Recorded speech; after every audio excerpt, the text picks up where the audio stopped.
Hello and welcome to this Spacewalkers live session in which I will present and demonstrate the mapping of authenticated users and devices to firewall roles using OmniVista UPAM, the Unified Policy and Access Manager. This session is one of a series on Zero Trust architecture topics.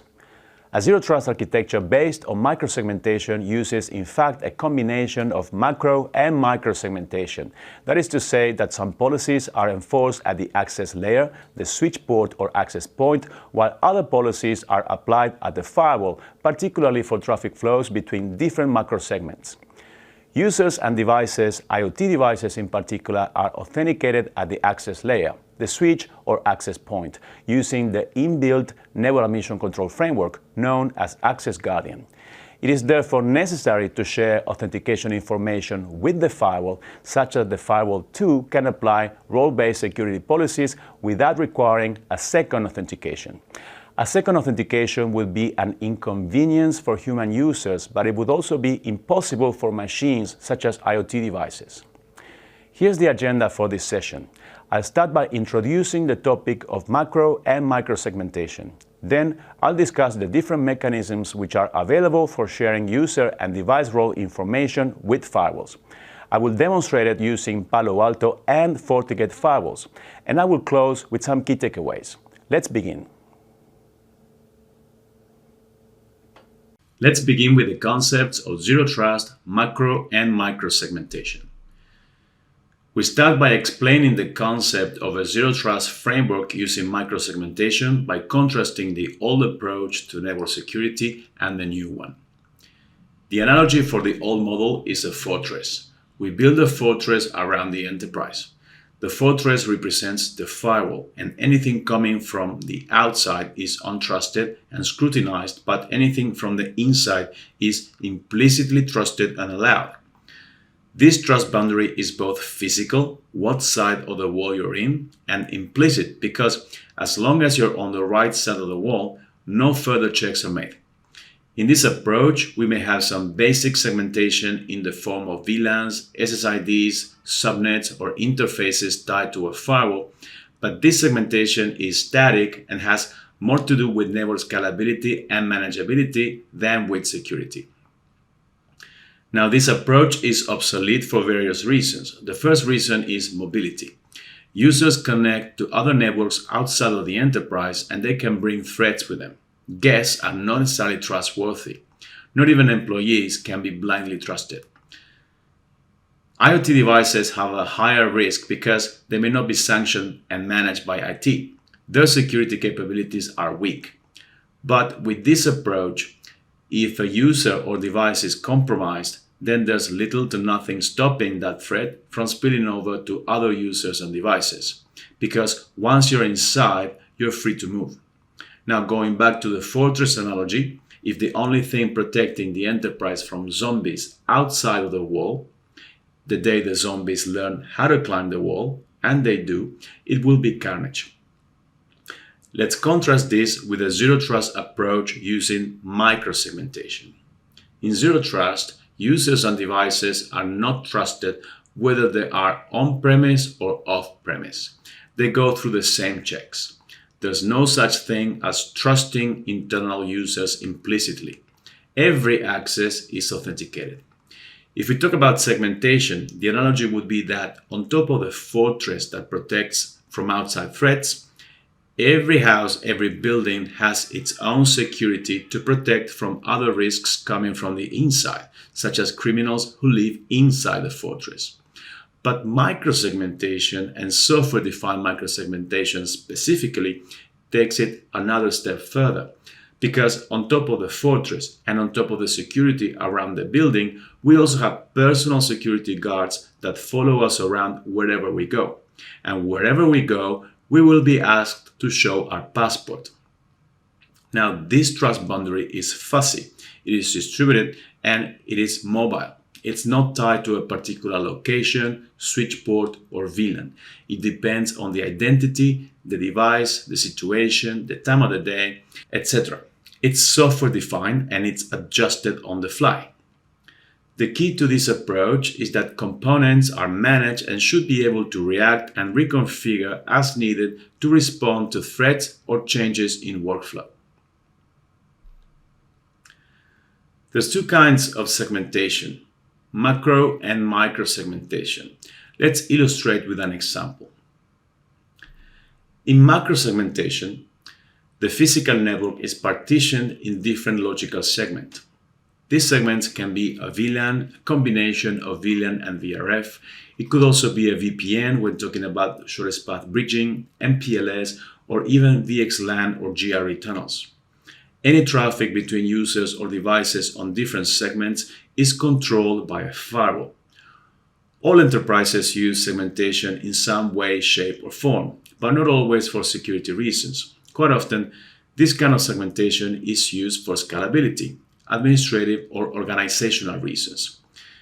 If two devices are mapped to different VLANs, but they can still communicate without going through a firewall, then from a security point of view, they are still on the same macro segment. A typical example of this kind of segmentation is running IP telephony on separate VLANs and VRFs, which are logically isolated from PCs.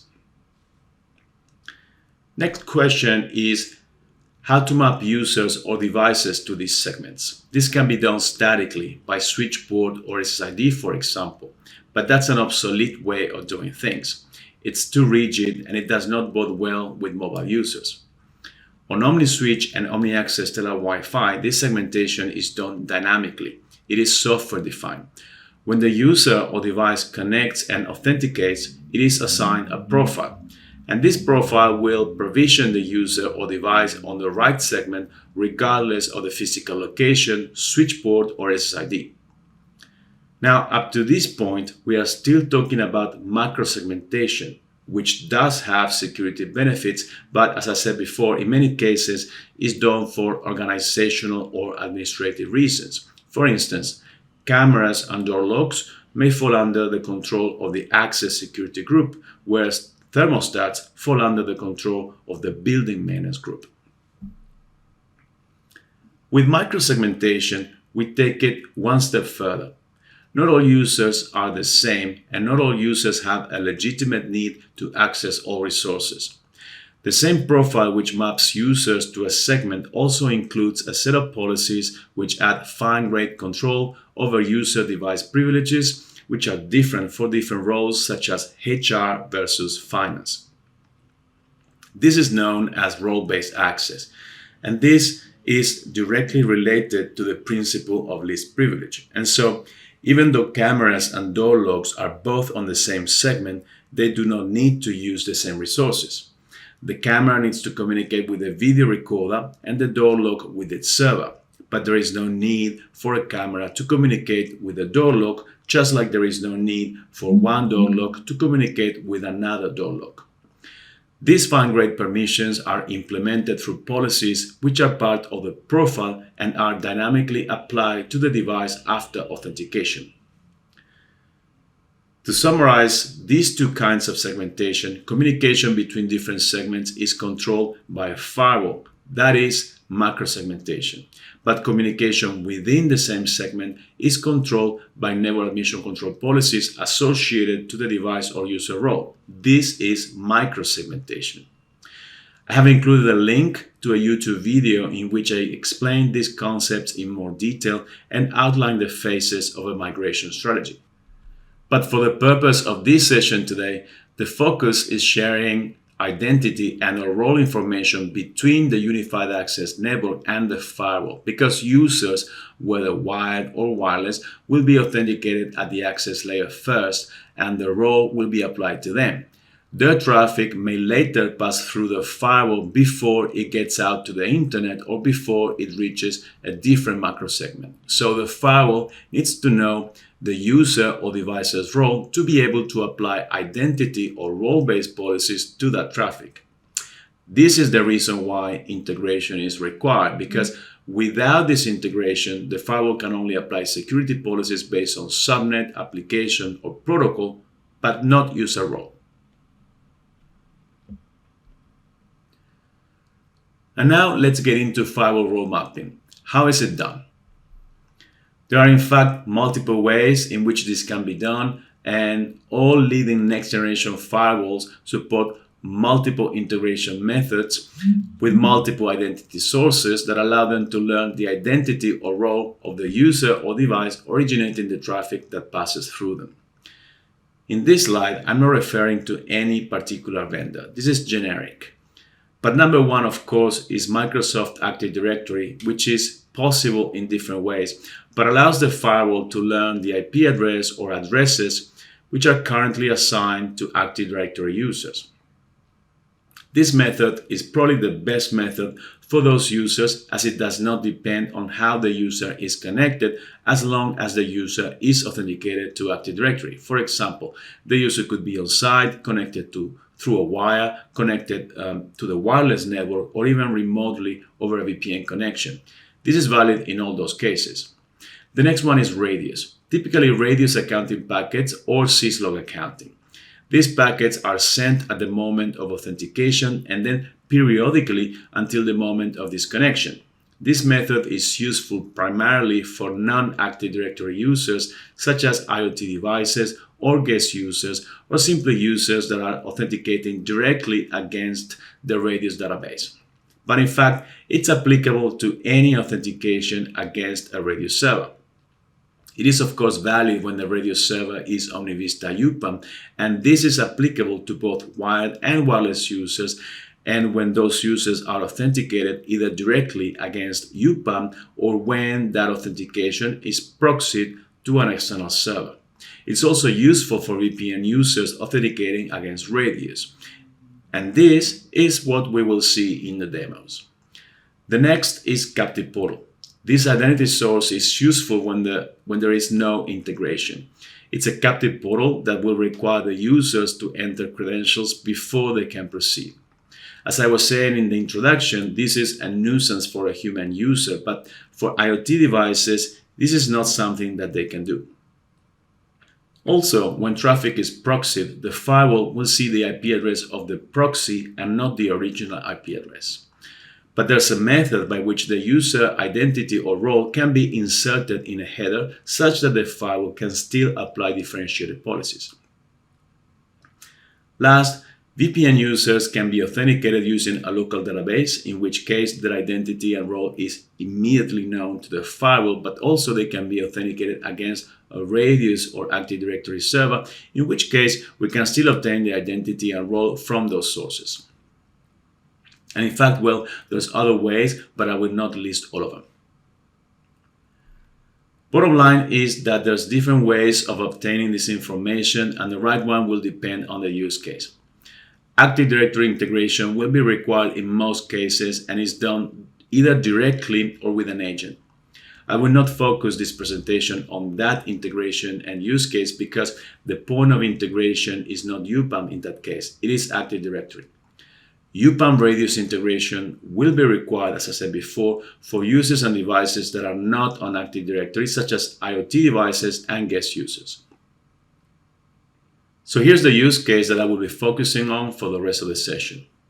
We have IoT devices, some of which are wired and some of which are wireless. Thanks to unified access with OmniVista, this makes no difference. We are authenticating those devices either directly against the UPAM database, or we are proxying the authentication to an external database. Authentication methods can be any of the supported methods, but for IoT, that would typically be 802.1x using certificates or MAC authentication. So both the camera and the sensor authenticate to the network, and they receive a profile which includes some specific security and QoS policies according to the role. This is the microsegmentation part.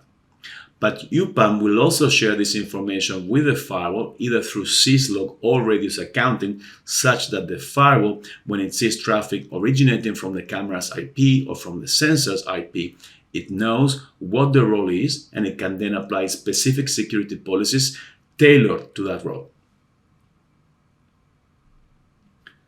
So that is the generic explanation. Let's see this for Palo Alto firewall specifically now. In Palo Alto, we can do this with syslog accounting.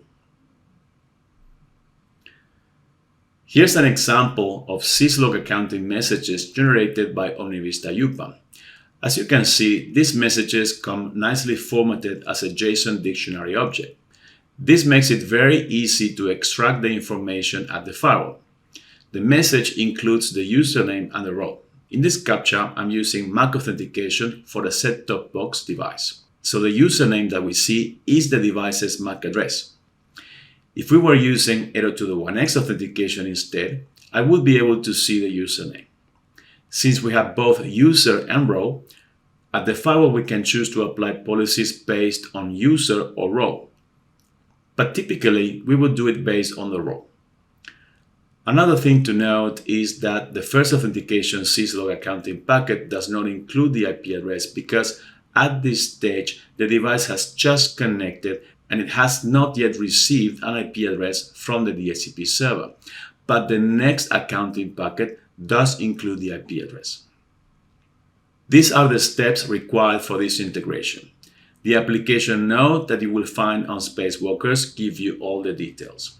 But in short, on OmniVista, we need to, of course, configure MAC and 802 authentication against UPAM or proxy to an external server. We configure syslog logging to an external server pointing to the Palo Alto firewall. And then we apply these settings to both wired and wireless users as needed. On the Palo Alto firewall, we need to enable the user ID feature on the required firewall zones. We need to enable the syslog listener on the interfaces management profile. We need to create the syslog filtering profile to tell the firewall where to find the user ID or role information in the syslog messages received from UPAM. And lastly, we need to configure some firewall rules using the user ID feature, matching on either the username or the role. And of course, verify that both the mappings and the policies are working as expected. So let's see that in action using a set-top box connecting to an Omni switch through a wire. I start with OmniVista, and the first thing I want to show you is the AAA server profile that I'm using for authentication, but also for accounting against the UPAM radio server.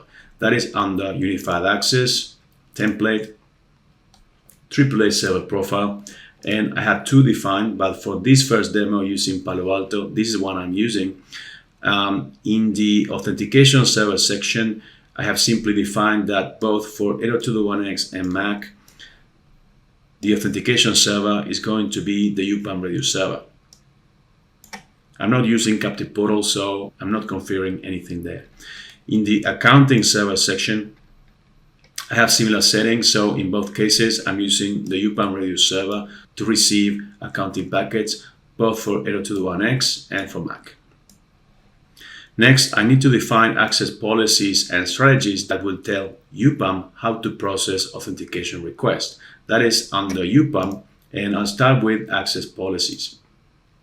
I have two access policies. There's one matching on wired network type and the other one matching on the wireless network type. But in both cases, the authentication strategy is the SolLab secure strategy. So let's have a look at that. And here it is. So this strategy is simply authenticating against the local database, and it's applying a default access role profile of restricted, which, as the name implies, is restrictive in the sense that it will only allow access to address resolution, DHCP, DNS, but not a whole lot more than that. We also need to configure an external log server for syslog accounting in the case of Palo Alto, so that's under UPAM, external log server here. The server type is syslog, and then we need to enter either the IP address or the name, the DNS name of the interface that will be receiving those syslog accounting packets. The port is the standard port. Next, I will show you the access auth profile that is defining how we're going to do authentication for wired devices. So that's under Unified Access, Template, and it is here, access auth profile. For this demo, this is the one I'm using. It's SolLab Secure, and it's using the UPAM AAA profile that I showed you just before. And other than that, it's doing 802.1x and MAC authentication as a fallback in case of no supplicant. as a default role, and also in the case that no profile is returned or that the profile that is returned does not match a profile or a UMP that's locally defined on the switch, we're going to apply the restricted access role profile. So that's the way it is defined. For wireless, this is under Wireless LAN Service Expert, and this is the Wireless LAN SSID that I'm using. What I configured here is that I'm going to use also the UPAM AAA server, and other than that, we're using the restricted role as our default access role, and then we have also enabled 802.1x. So this is the OmniVista part. Let's now move on to the firewall. The first thing I want to show you is how to enable the user ID on the zones where we need to enable it. In my example, I will enable it on the lab zone. And on this zone, I have a single interface. And here is the checkbox that you need to select to enable it. That's it. Then the next thing we need to do is to enable the syslog listener on the interface or interfaces that will receive the syslog messages from UPAM. In my lab, that's Ethernet 1/1. And in the Advanced tab, there's a management profile, and I created one management profile, which is Allow User ID, and that profile here under Interface Management. And I selected, and I've simply enabled the user ID syslog listener for UDP, and I'm only allowing syslog messages from the UPAM IP address. So let's cancel out of this.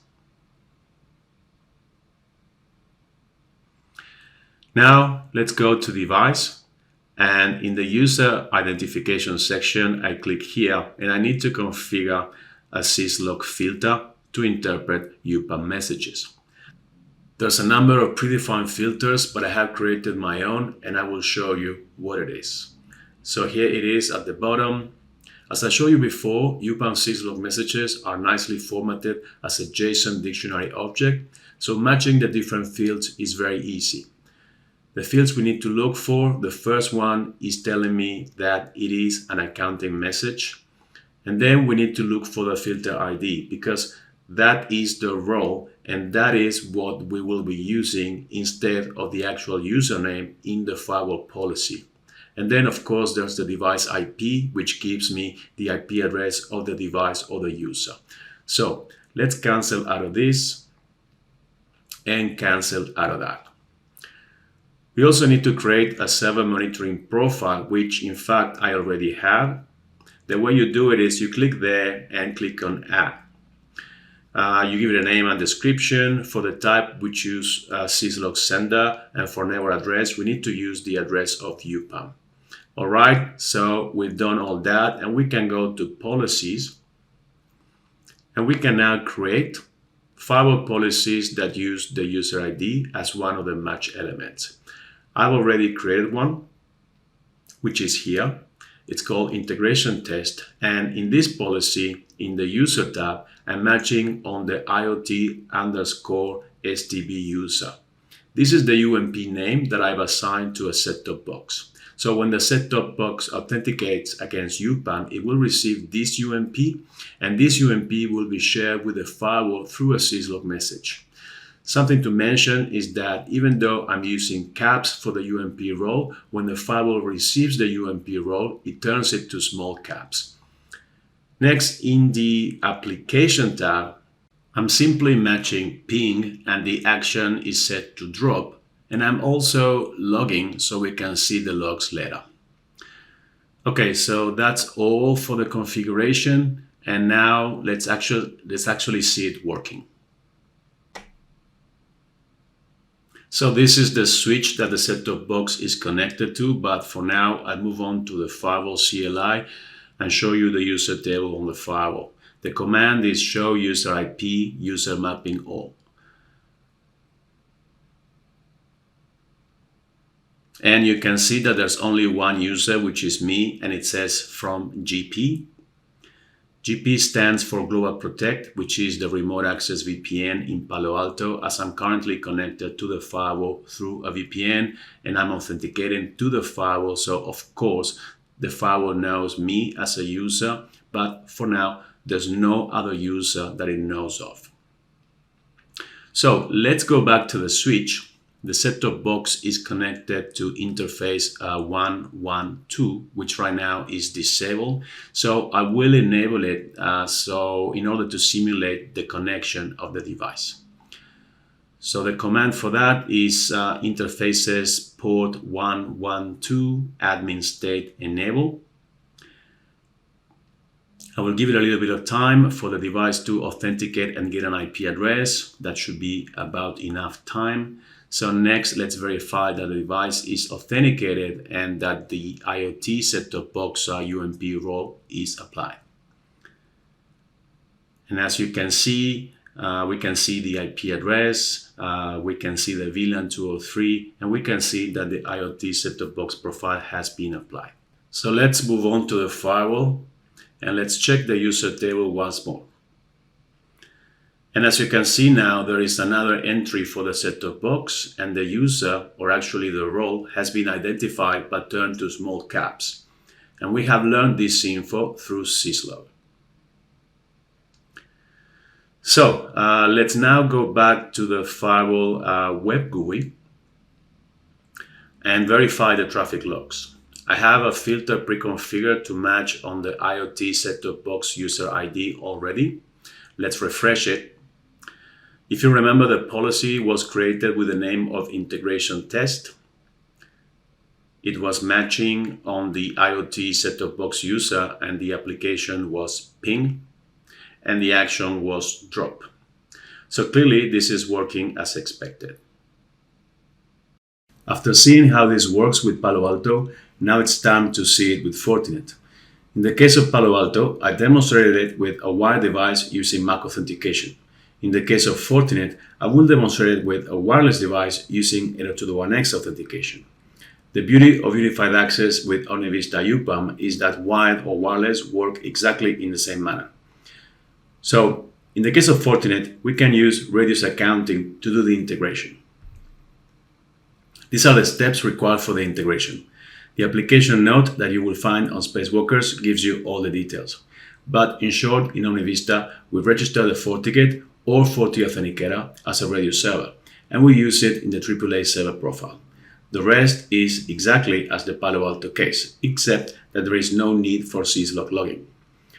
On the FortiGate, we enable radius accounting on the network interface where we will be receiving the radius accounting messages from UPAM. We create a radius single sign-on connector. We specify which radius attribute designates username and role, that is the filter ID. We need to create user groups matching the UMP roles on UPAM so we can create firewall policies for them. And once that's done, we can use those user roles in a firewall policy. Lastly, we can verify that traffic is correctly mapped to the username or role and that role-based policies are working as expected. Let's see that in action. So we're back in OmniVista, and majority of the configuration for the Fortinet case is identical to the Palo Alto case. I will only show you the differences. The first difference is that in the case of Fortinet, we're using radius accounting as opposed to syslog accounting, so we do need to define the FortiGate or the FortiAuthenticator as a radius server. For that, we go to Security, Radius, and we simply need to configure standard radius parameters such as the shared secret, the authentication port, and so on, and the IP address, obviously. So let's cancel out of that. The next thing we need to do is we need to configure or change the AAA server profile to use this radius server for accounting. So for that, let's go to Unified Access, Templates, AAA. And previously, I only had the UPAM AAA server profile, so here I created a new one, which is called simply AAA profile. And the difference is not in the authentication section, so that has not changed because we're still authenticating against UPAM. But what has changed is the accounting server section, because here we're sending the accounting or the radius accounting packets rather to the FortiGate. Other than that, there's no difference. We no longer need to use syslog accounting. So if I go here, external log server, I can simply switch this off. And the next thing we need to do, which in fact I have already done, is to configure the access of profiles and the wireless LAN service to use the newly created AAA server profile. So let's go to Unified Access, template, and the access of profile, which is this one, and I have already done it. So the only difference with what I showed before is that now I have changed the AAA server profile to this new AAA profile. I have done the same in the wireless LAN service, and here it is. So as you can see, so previously I had the UPAM profile in there, but now I have the AAA profile. So that's all that needs to change in OmniVista. Next step is, let's see what needs to be done in the firewall and actually test it. Now I'm on the firewall, and the first thing I need to do is to enable radius accounting on the interface that will be receiving the radius accounting packets from UPAM. In this setup, that interface is the management interface, which is down here. And as you can see, radius accounting is already enabled. The way you do that is you click edit on the interface, and then you simply go and check this box. All right, so let's cancel out of that. The next thing we need to do is to create a radius single sign-on connector. For that, I'm going to move on to the FG traffic VDOM, as I have multiple VDOMs in this firewall, but this is the one where traffic is going to be passing through. So here I need to go to the security fabric and then external connectors. And as you can see, I have already created a radius connector, which is a radius single sign-on agent. We can edit it to see, but the configuration is essentially just what you see there. You create or you configure the radius secret rather, and then you enable radius responses. Let's cancel out of that. Next step is that we need to specify which radius attributes the firewall will be looking for in those radius accounting packets. As I said before, that is the filter ID. Now this step can only be done through the CLI, so I'm going to move on to the CLI. All right, so here I'm at the firewall. We're going to config the VDOM, edit FG traffic. We're going to do config user radius. And I'm going to do a show. So here the important part is this one here. So this line of configuration is telling the radius single sign-on agent to look for the filter ID. All right, let's go back to the web GUI. And the next thing we need to do is to create user groups, because we will be using these user groups in the firewall policies. So I'm going to go down here to user and authentication, user groups. And as you can see, I have some groups already defined. The way we create a group is we click on new group, we give it a name, let's say IoT set-top box. It is a radius single sign-on group, and then the attribute is the same, IoT set-top box, and this will match the UMP or the filter ID that I'm using in UPAM. I have already defined this one here, which is lab admin. It's also a radius single sign-on user group, and in fact this is the user group that I will be configuring some firewall policies for. Because I'm connected to the wireless LAN right now, I'm authenticated using 802.1x against the UPAM database, and this is the profile that I have been applied. Let's now verify that the firewall is correctly identifying users connected to the wired and wireless network. I can see that information from the dashboard, and we can see that there's 3 firewall users which have been identified through radius single sign-on, and they are my middle, my first, and my last name. because I have 3 devices, and in all cases the profile is the lab admin profile. Next, I want to show you the logs with the radius accounting messages from UPAM. For that, I go to Log and Report, Events, User Event, and here's an example. It's a radius accounting event, and we can correctly identify the user. And here's another example from another device. Next, before showing user-based policies in action, let's verify that my current role allows me to ping. So for that, I'll go to a command prompt and I will ping the Google server. And of course, I can. So next, we're going to add a policy to block ping traffic for the lab admin role.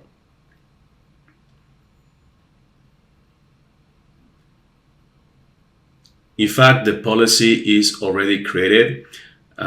This policy is simply matching on the lab admin role, and it's denying ICMP traffic.